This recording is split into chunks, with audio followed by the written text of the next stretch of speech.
are with the families at the heart of this. Their pain is unimaginable. And so I call on everyone to give them, and indeed the wider community at Southport, the space to grieve, and time for the authorities in Merseyside to do their job.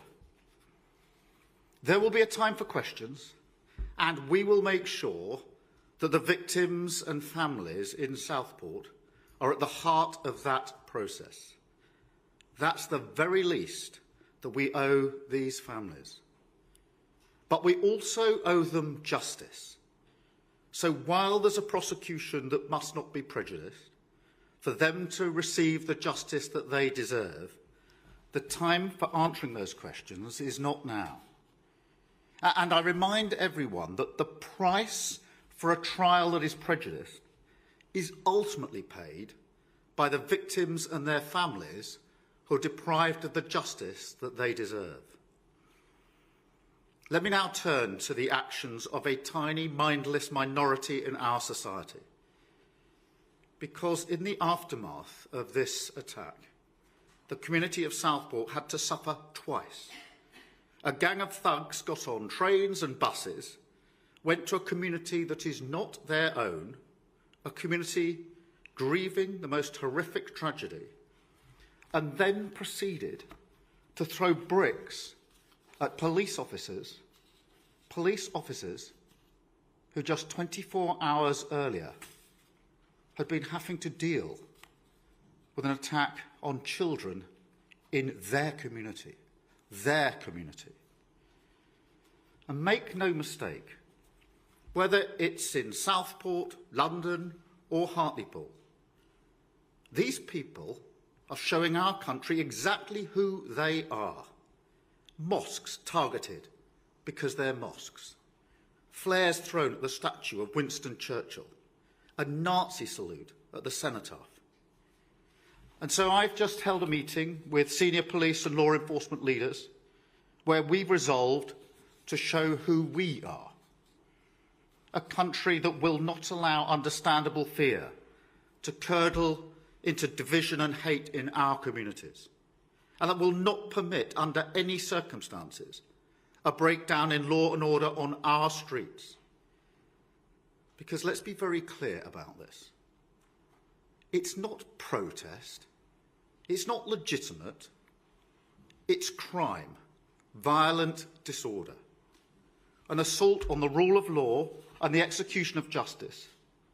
And so, on behalf of the British people, who expect their values and their security to be upheld, we will put a stop to it.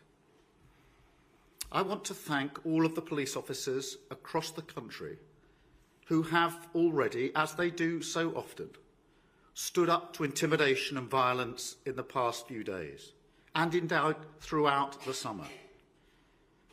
And let me be clear, the meeting this afternoon was not about pointing the finger of blame. That is not how this government of service conducts its business, because it doesn't work.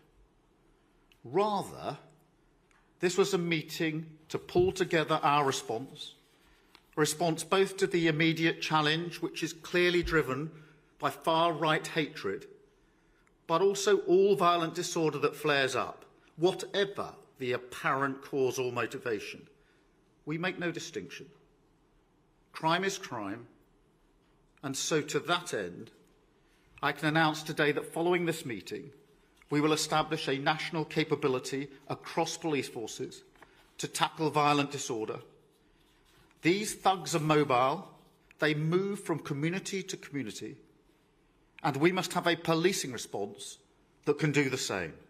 Shared intelligence, wider deployment of facial recognition technology, and preventative action, criminal behaviour orders to restrict their movements before they can even board a train, in just the same way that we do with football hooligans.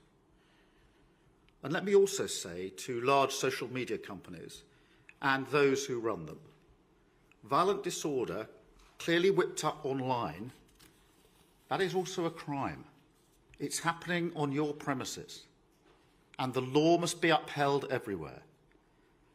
That is the single most important duty of government. Service rests on security, and we will take all necessary action to keep our streets safe. I'll now take a number of questions from the media. I'm going to start with Alex from BBC. Prime Minister, thank you very much indeed. Alex Forsyth, BBC News. Can I ask, how concerned are you that the violence that we've seen may spread? Are you providing extra police resources? Are you preparing any clampdown on the far-right groups that are being blamed for this? And indeed, if you are, how can you, given that they're often very disparate? And if I may, are you satisfied with the way the BBC's handled the Hugh Edwards case? Thank you. Yeah, well, Alex, in relation to the violence that we've seen, the whole point on pulling together the meeting today was to have a coordinated response. The clear message from police and law enforcement is not that they need more powers.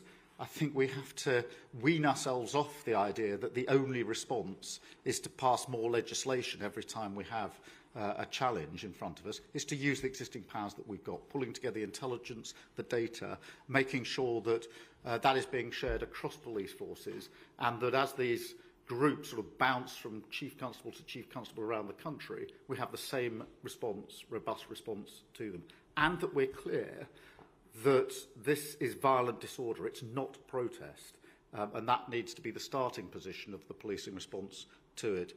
In relation to Hugh Edwards, look, I'm shocked and appalled, I'm sure, as everybody is in relation to this. The Culture Secretary is meeting the Director General of the BBC later on today. Thank you, Alex. I'm going to try and wean people off the 2 or 3 questions in one, if I may, because otherwise we just won't get through. I've got actually Paul from Channel 4 next. Thanks, Keir. You mentioned there the national capability across all police forces. We've spoken to your new Labour MP in Hartlepool today, and he says that Cleveland Police was simply overwhelmed. They don't have the number of police officers to deal with what they had to deal with. So will you be fast-tracking the recruitment of more police officers? Will what you're announcing today actually increase the number of police officers on the street? Well, we've already made a commitment to increasing police numbers. That's a commitment we made into the general election, and particularly police officers to work in neighbourhood policing. And that did come up in the meeting today in terms of the capability that's needed.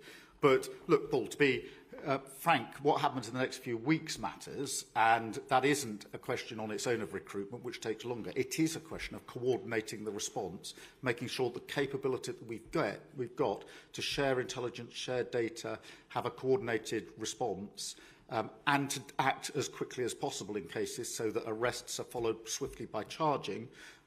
It is an attempt to pull that together so that those that engage in criminal behaviour, which this is, will feel the full force of the law very quickly. And I think that's the most important aspect coming out of this meeting this afternoon. Thank you. I've got Shihab from ITV. Thank you, Prime Minister. Shihab Khan from ITV News. Prime Minister, how do you stop the far right from hijacking issues, especially when so many members of those groups often say they are being influenced by charismatic leaders who are often pushing for the division that you say that you want to tackle? And a second quick question, if I may. British Muslims up and down the country will have seen these riots or demonstrations, whatever you like to call them, unfold. They've seen mosques get attacked. They've watched as shops have been looted. There have been chants which some would say are grossly offensive. Partly this has happened because of misinformation. They now say they feel unsafe. What is your message to the British Muslim community, and what are you willing to do to make sure they feel safe in their own home? Well, taking both parts of that, I think it is really important to emphasise over and over again the price paid for those that put out misinformation and interfere in the work that the authorities are trying to do in Southport. The price is paid ultimately by the mums and dads who are grieving their children. Because if there isn't a fair trial that gives them the justice they demand, they are the ones that are going to suffer the most. And so nobody but nobody should pretend that they are speaking for those families when they involve themselves in activity like this. Because they are putting what is now the single most important thing for those families, which is to grieve properly and to have the justice to which they are entitled. And that's why this is so important. In relation to the Muslim community, look, let me be very clear. I will take every step that's necessary to keep you safe. And that's why I said what I said about mosques being attacked because they're mosques. The far right is showing who they are. We have to show who we are in response to that. And that's why we pulled together this response this afternoon to try and coordinate and make sure that as we face the next few days and weeks, we have the strongest possible response in order to ensure that there is safety for all of our citizens, including those Muslims who will see, as you rightly say, attacks on their mosques because they're mosques. Thank you. I've got John from Sky. Thank you. John Craig from Sky News. You've talked about better coordination. Clearly, that's one of the purposes of this meeting. How concerned are you about perhaps apparent inconsistencies of approach by police forces? For example, 4 arrests in Southport, over 100 here. Different groups being treated differently, whether it's far left, far right, as some have suggested. Resources you've mentioned, smaller forces not being able to cope. We saw, didn't we, in Southport that Merseyside had to call in help from other forces. You've said no to extra police powers, but what about banning some of these far right groups, as Angela Rayner has suggested?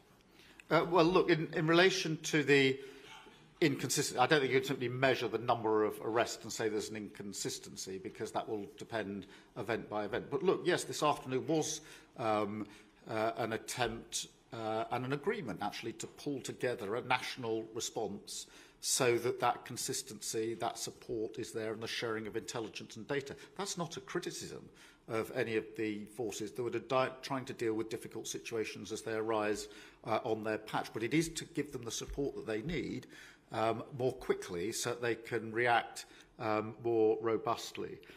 In relation to preventative measures, one of the issues that came up this afternoon, is criminal behaviour orders, which can be attached to convictions for these sorts of offences, which then give the police and the authorities the ability to put their arms around and have a tighter grip of those that have already shown their true colours and been convicted. And I would personally like to see more use of those orders in the same way that they're used in football hooligan cases to stop people travelling, identify and prevent their patterns of behaviour. Because these are not people who are going to protest. You don't go to protest with a rock in your hand. You go to commit violent disorder.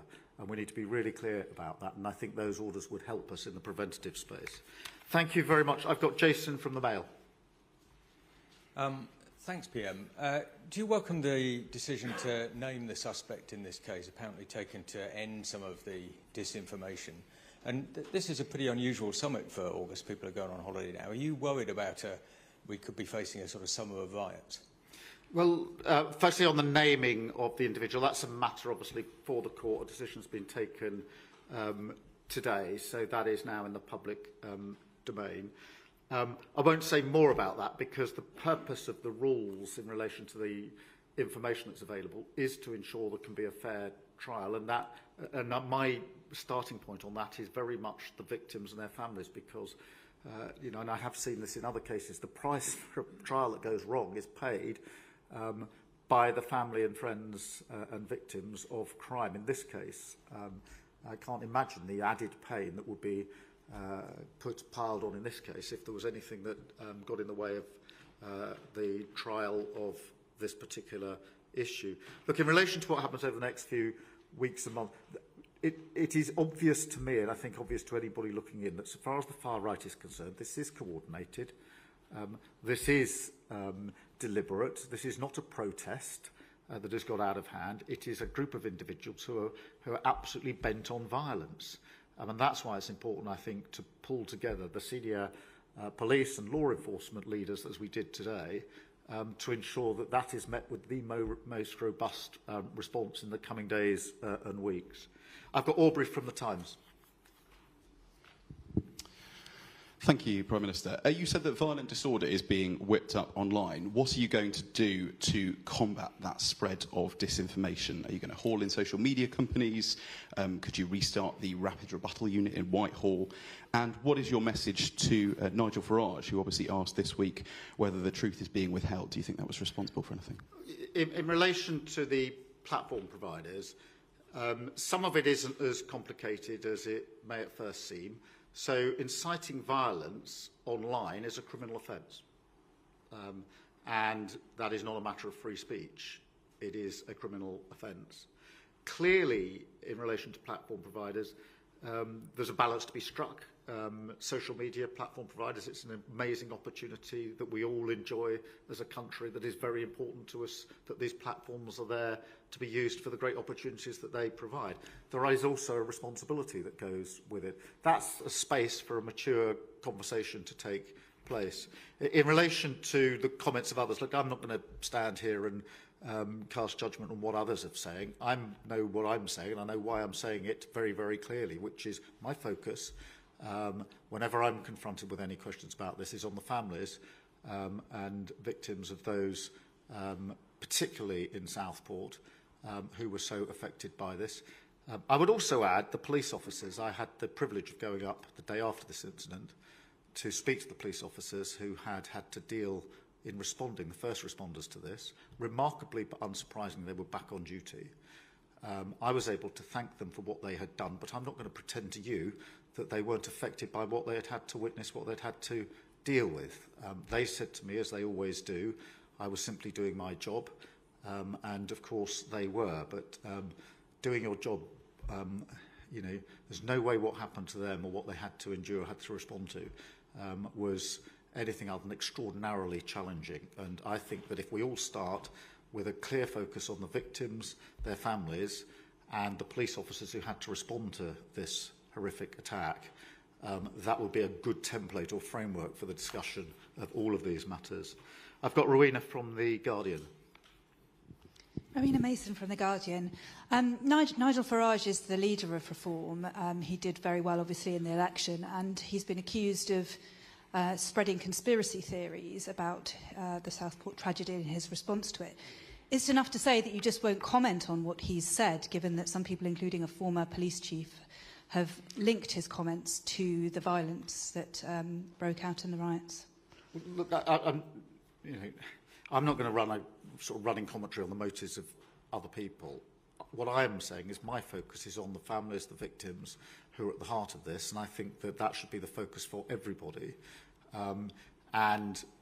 Anybody who says or does anything that impedes their ability to get the justice that they deserve cannot claim to be acting in their best interests, because they're not. Thank you. And I've got John from the Mirror. Hello, thank you. What consequences will there be if social media firms do fail to take action? Well, I think there's a discussion to be had, and it is a balance, and it needs to be the right balance, because social media is a fantastic opportunity, but it also carries responsibility, and that's the mature discussion that we've had. What we've done today is have a discussion with law enforcement and the police, which is about pulling things together for a coordinated response. What has not worked well recently with the previous government, in my view, is the performative politics of a government blaming everybody else and pointing fingers. In that approach, to me, is not effective. It's the performative politics that I've put an end to with a government of service. My approach is different, which is to roll my sleeves up, get the relevant people around the table and fix the problems and meet the challenges that we have as a country. We did that with law enforcement and the police this afternoon. A similar approach with social media, which is not performative politics, which gets you nowhere, but the politics of service, which is to actually work together to address the challenges that we have and make sure that we keep the country safe and respect the values of our fellow citizens, which are about law enforcement, security and safety. Thank you all very much indeed.